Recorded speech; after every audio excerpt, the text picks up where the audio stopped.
Hello everyone, welcome back once again to the Tech Hub Guide channel. In today's video, I'll be guiding you step by step on how to set up AlexisVPN so you can enjoy a secure and stable connection while browsing online.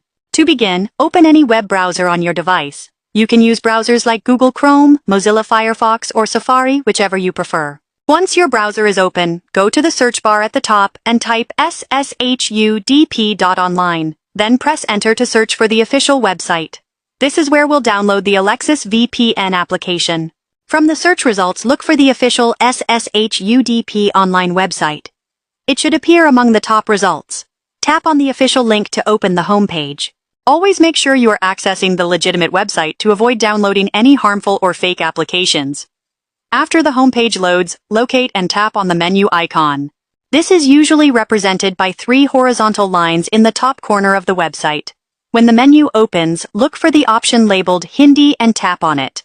After that, tap on the free VPN option. This will take you to the VPN download section where you can find AlexisVPN.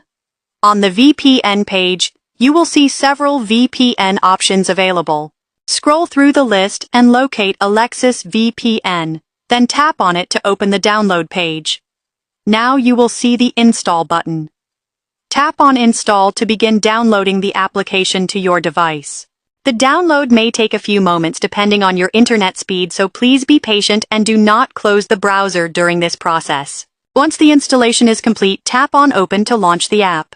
When you open the app, you'll need to do a few simple settings so it works properly. First, tap on the 3 lines at the top corner of the screen. From the menu options, tap on Check Updates. This will update the app resources and help improve performance.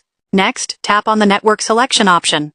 From the available options, select All Countries UDP since it works in most regions. If it doesn't work in your country, you can try other available networks from the list. After that, tap on the Server Selection option.